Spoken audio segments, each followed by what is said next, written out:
하나님 말씀은 구약 성경 1079페이지 에레미야서 18장 1절부터 6절까지 봉독합니다.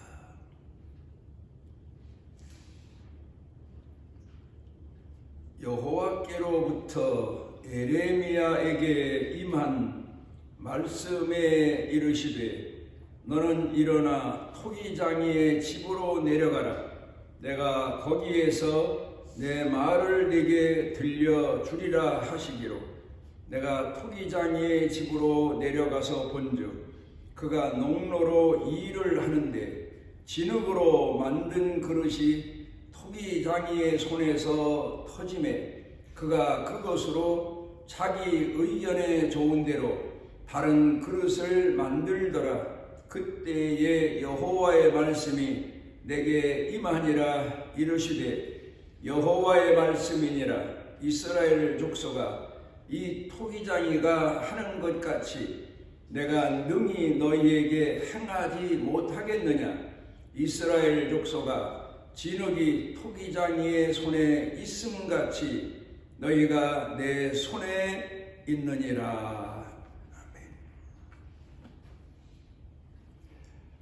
창세기 3장 19절에 보면은 에덴 동산에서 하나님과의 언약을 어기고 그 동산에서 추방을 받는 아담과 하와에게 하나님이 말씀하시기를 너희는 흙이니 흙으로 돌아갈지니라. 그렇게 말씀을 하십니다. 목회하는 동안에 장례를 집례하면서 장지에 가서 번번이 이 말씀을 인용하며 하관식을 집례했던 기억이 납니다. 그런데 요 근간에 와서는 장례 문화가 매장 문화가 아니라 화장 문화로 바뀌다 보니까 아마도 이제는 이 말씀을 인용하면서 너희는 먼지니 흙먼지니 흙먼지로 돌아갈지니라. 그렇게 아마 설명하며 표현하는 게 맞을 것 같습니다. 사람의 근본을 알고 그리고 자신을 지으신 하나님을 알고 그 하나님의 은혜를 아는 것이 얼마나 소중한 일인가를 우리가 돌이켜 생각해 보게 됩니다.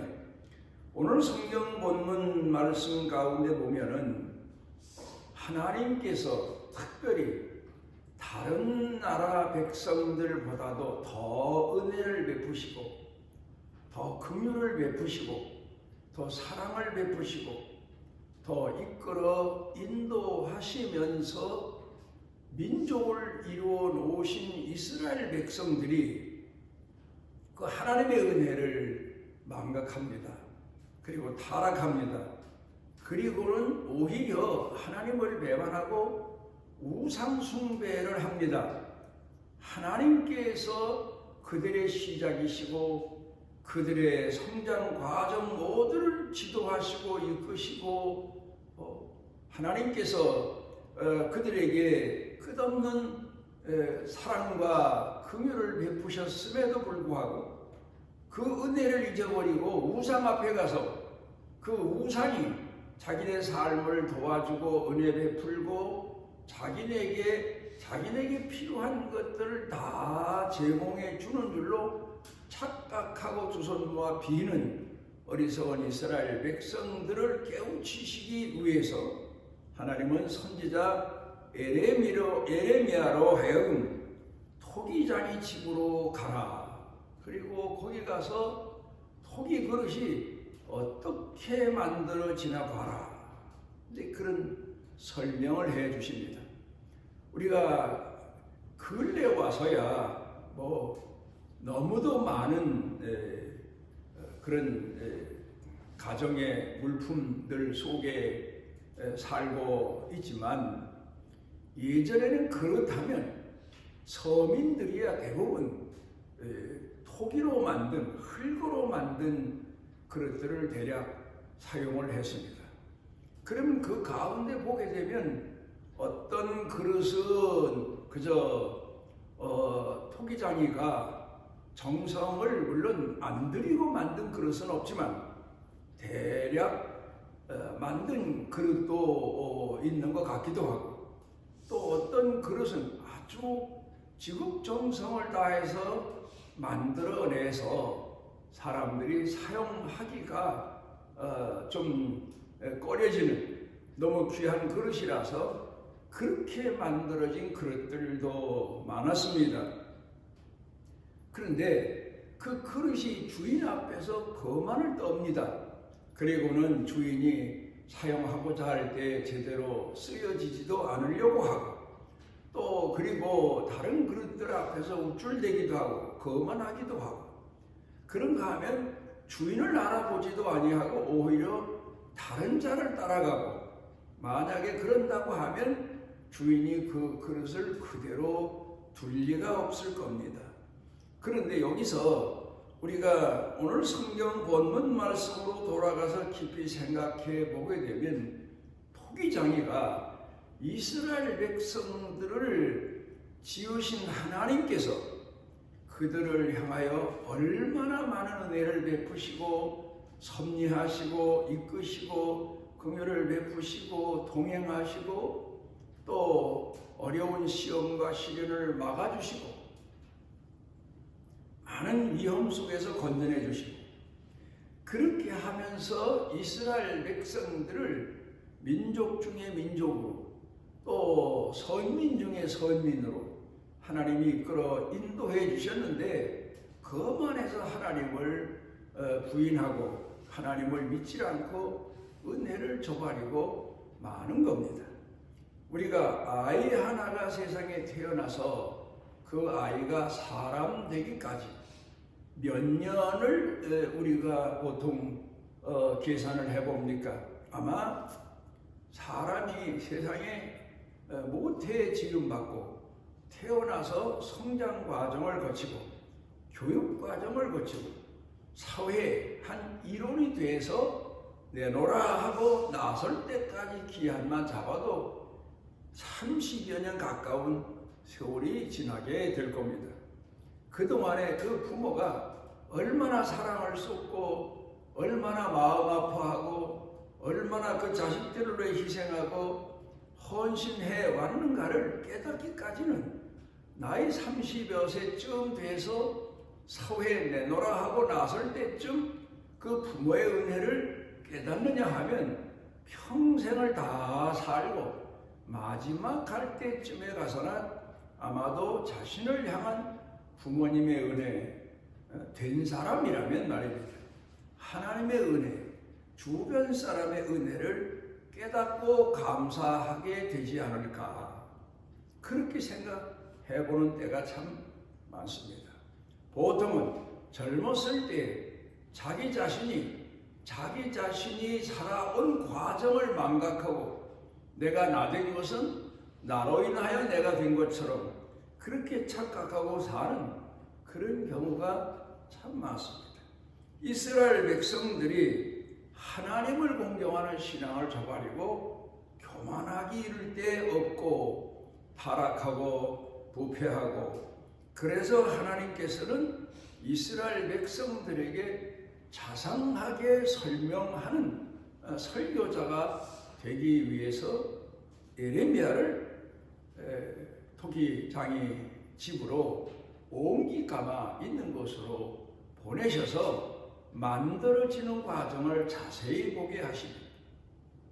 처음에는 아마도 흙을 파다가 그 흙을 놓고 거기서 여러 가지 이 그런 만드는데 불순물이 되는 것들을 여러 날 동안을 골라내기 시작하고, 그리고는 그 흙을 더 차질게 만들기 위해서 떡매로 두드리고 또 그런가 하면 그렇게 만들어진 흙을 그 다음에는 기구에 올려놓고 그릇을 빚어서 만듭니다. 그리고는 얼마 동안 또 기간을 두고 말렸다가 그 그릇들을 옹기가마에 넣어서 구워냅니다. 그리고 구워낸 그릇들 중에서도 토기장이 마음에 맞지 않은 그릇은 깨버리고 토기장이 마음에 맞는 그릇들은 내놓아서 각 가정으로 이제 아마 판매를 하게 되는 과정일 겁니다.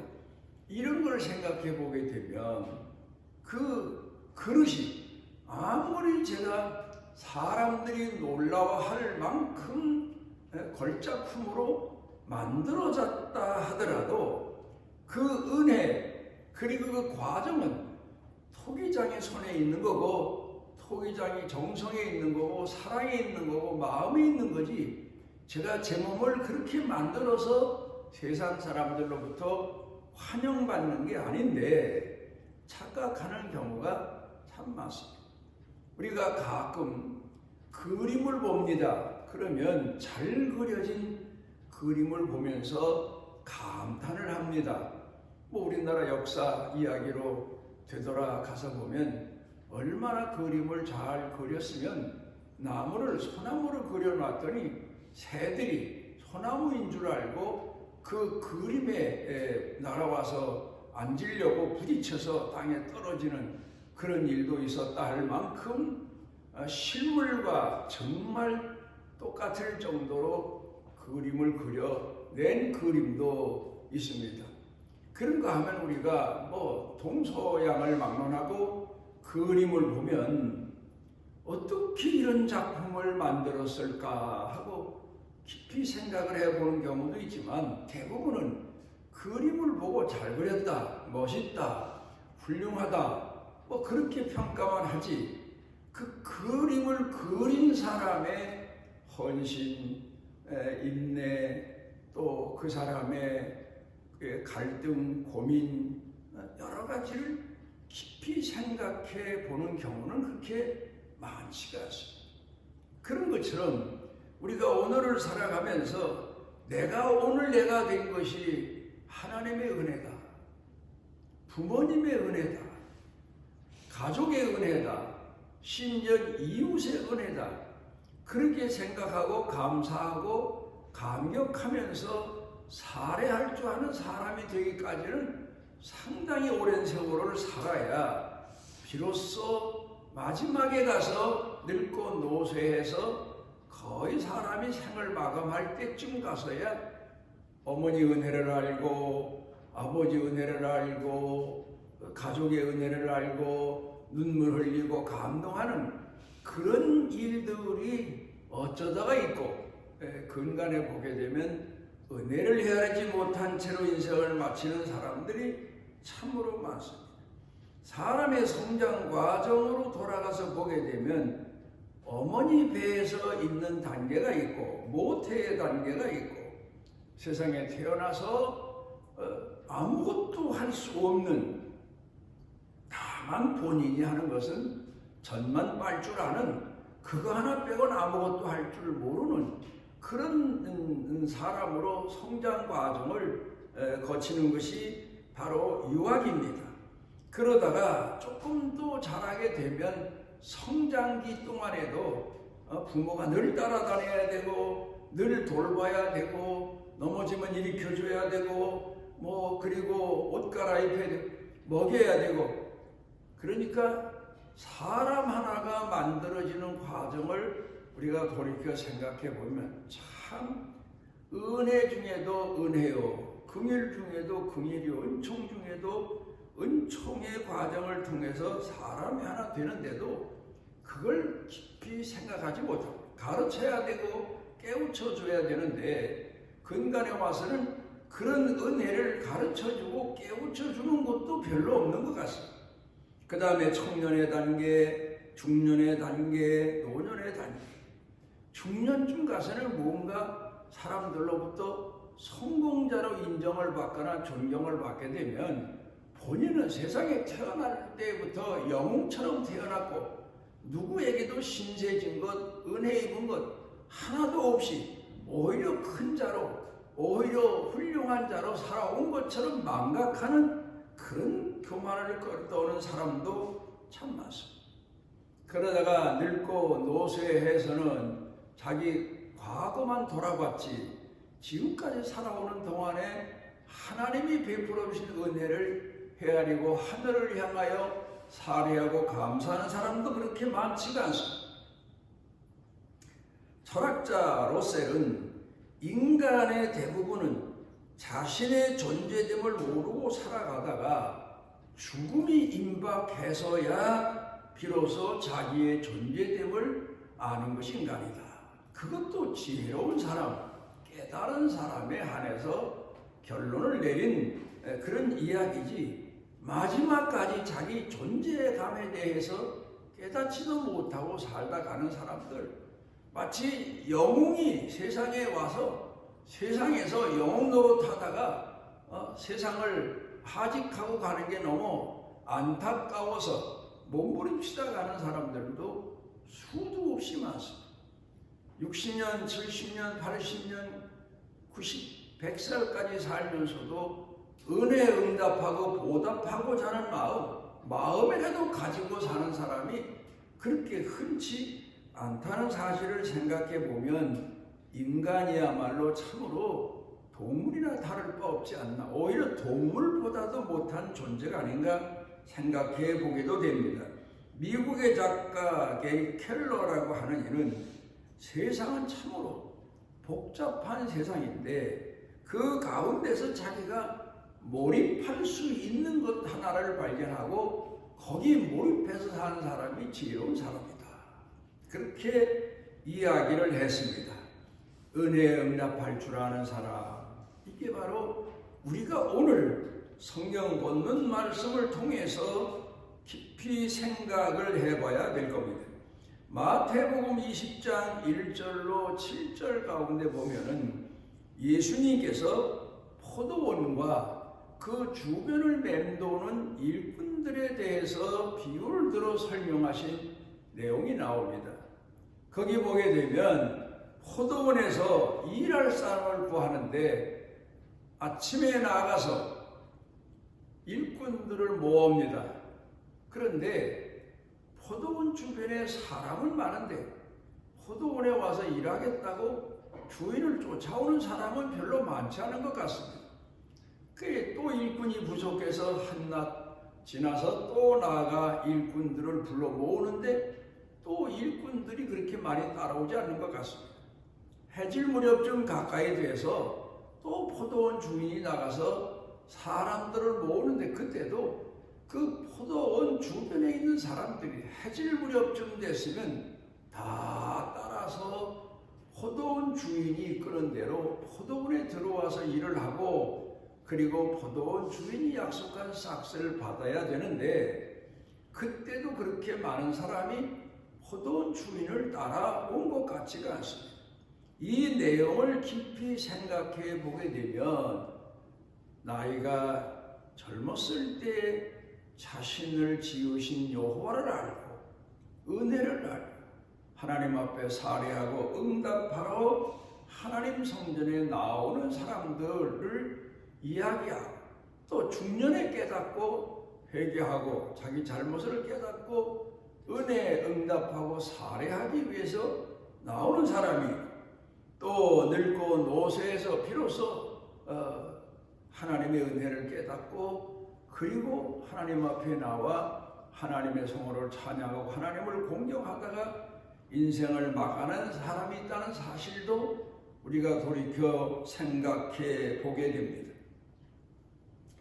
창세기 23장 4절 가운데 보게 되면 아브라함이 자기 아내 사라가 죽었을 때에 그 주변 사람들을 찾아가서 사라를 매장할 매장지를 구합니다. 그러자 그 주변 사람들이 당신은 아브라함 당신은 여호와의 방백으로 하나님을 공경하는 신앙인으로 우리 모두에게 존경을 받고 있으니 아무 사람의 땅이든지 당신이 필요한 대로 말씀하시면 우리가 그 땅을 드리겠습니다. 그렇게 아브라함을 존경하며 아브라함이 아내 사라 돌아갔을 때 그 상한 마음에 위로를 드리고 있습니다. 그런데 거기서 보게 되면 이 아브라함이 자기 고향 본토 친족 아비집을 떠나서 하나님이 지시하신 이방 땅에 와서 수십 년을 살지 않습니까? 그런데 그러는 동안에 그가 그 이방 사람들로부터 여호와의 방백이라고 존경받은 걸 보게 되면 아브라함이 그 이방 사람들에게 얼마나 그들로부터 작은 신세진 거라도 은혜 입은 거 헤아리고 살해하고 고마워하고 교제하며 살아왔던가를 알 수가 있습니다. 그래서 그로 인해서 아브라함이 어려움을 당할 때 그 주변 사람들이 같은 동족이 아님에도 불구하고 그가 어려움을 당할 때 돕고자 하는 마음으로 그를 위로했던 것을 돌이켜 생각해 보게 됩니다. 옛날에 이런 이야기를 어려서 제가 들은 기억이 납니다. 다 은혜로 삽니다. 부모의 은혜, 가족의 은혜, 동네 분들의 은혜, 그런 인사를 하는 분들을 여러 번 만났던 기억이 납니다. 생각해 보면 그렇습니다. 우리가 살아간다는 게 내 가족의 은혜도 있고 사회의 은혜도 있고 또 국가의 은혜도 있고 내 주변 사람들 은혜도 있고 은혜 속에 사는 것이 인간입니다.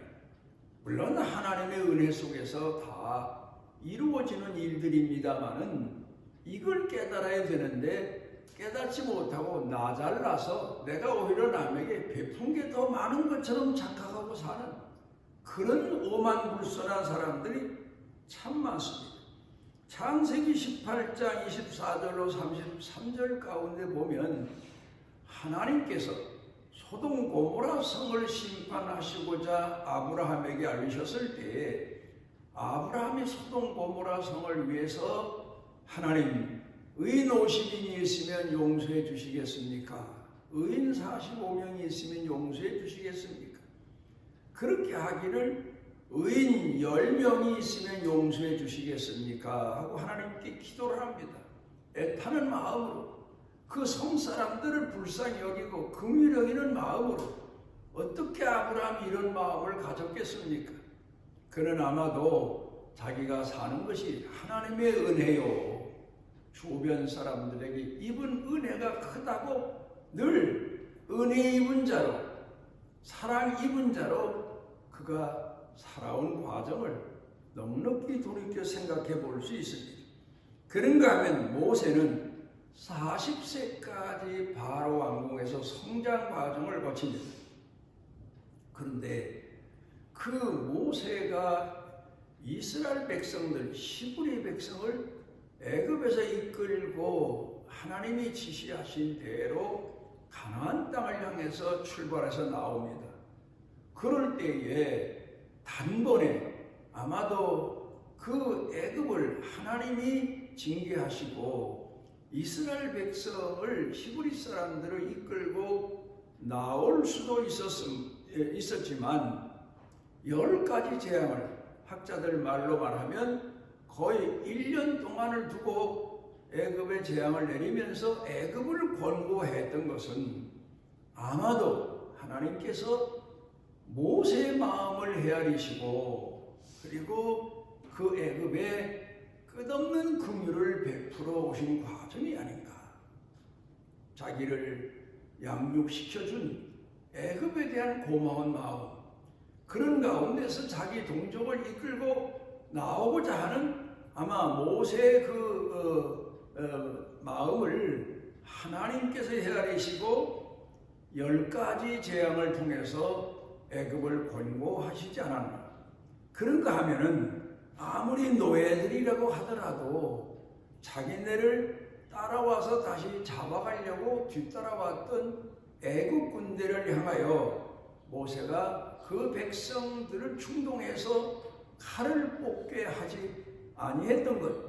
칼이 없으면 그들을 가지고 있는 생활 도구라도 들고 나가서 애국 군대와 맞대응하여 싸우도록 명령하지 아니한 것을 보게 되면 아마도 모세는 나를 키워 준 애굽을 내가 칠 수 있겠나? 애굽이 나를 쫓아오며 잡아간다 하더라도 하는 마음으로 하나님께만 인도해 주시고 구원해 주시고 이끌어 주시기를 간청하지 않았나 하는 생각을 해봅니다. 자기 자신을 키워준 애굽의 은혜를 아마도 이 모세는 헤아린 사람이 아닐까 이렇게 생각을 해봅니다. 갈라디아서 1장 15절 가운데 보게 되면 사도 바울은 자기 자신이 예수님을 통해서 구원받게 된 사실에 대해서 증언하고 있습니다. 사도 바울은 원래 유대인으로서 말하자면 선민의식을 가지고 살던 사람입니다. 그런데 선민의식의 교육을 받고 성장하면서 로마에 대항하는 그런 마음이 가슴 깊이 우리나라 사람들이 옛날 외정 36년 동안 일본에 대한 반감정을 가졌던 것처럼 그렇게 성장 과정을 거쳤는데 예수님께서 오셔서 메시아라고 오셨는데 아마도 내가 생각해 볼 때는 예수님 설교를 사도 바울이 들었을 것 같습니다. 안 들었을 것 같지가 않습니다. 그런데 원수를 사랑하라, 용서하라. 도대체 이 말이 이해가 안 가서 아마도 더 반유대적인 예수님의 메시지에 대해서 반감을 가지고 기독교를 핍박하지 않았나 그렇게 생각이 되어집니다. 그런데 예수님께서 그런 사도 바울을 위해서 십자가에 못 박혀 죽으실 때 사도 바울만을 위해서 그런 기도를 하신 건 아닙니다. 예수님을 십자가에 못 박아 죽이는 사람들을 위해 기도하셨고 오늘까지도 세상 끝날까지도 저는 기독교를 모르고 비방하는 사람들을 위해서 기도하신 내용이 아닐까.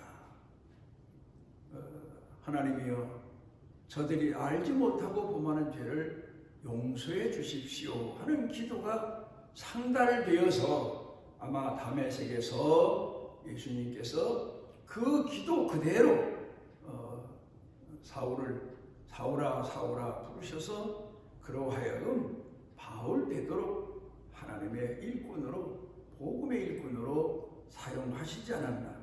그래 사도 바울은 갈라디아서 1장 가운데서 그 사실을 증언하고 있습니다. 나로 나된 것은 물론 다른 사람의 설득을 통해서 된 게 아니고 하나님의 선택하심과 긍휼히 여기심과 사랑하심을 통해서 내가 사도가 됐다. 자기가 오늘 하나님의 일꾼으로 세워지게 된 과정에 대해서 설명하고 있습니다. 우리는 오늘 내가 된 하나님의 은혜, 가족의 은혜, 이웃의 은혜, 또 그런가 하면 사회적인 은혜, 이런 은혜를 헤아리고 그 은혜를 응답하며 그리고 사례하며 감사하며 살아갈 줄 아는 그런 신앙인들로 살아가시기를 바랍니다.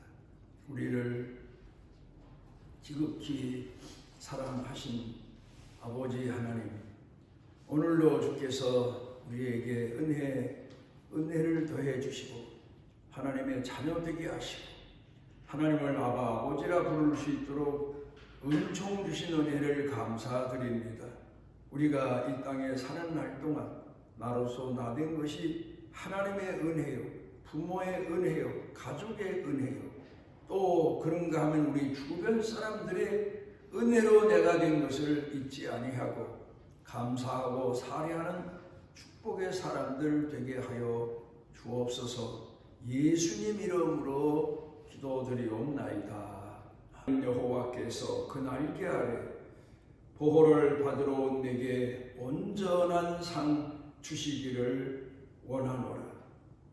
깨어진 그릇 조각 같은 우리들을 주께서 세상 끝날까지 불쌍히 여기시고 긍휼히 여겨주셔서 주 앞에 나와 주의 성호를 찬양하고 하나님 아버지의 자녀로 살아갈 수 있도록 우리를 이끌어 인도해 주신 우리 주 예수 그리스도의 무한하신 은혜와 하나님의 만극하신 사랑과 내재하셔서 깨닫게 하시고 우리 속에 감화 감동케 하시는 성령님의 능력의 은총이 사랑하는 자녀들 머리 위에 영육간에 사는 생활 중에 일터 경영 중에 그리고 온 교회 중에 넘치고 넘치도록 함께 하시기를 축원하옵나이다.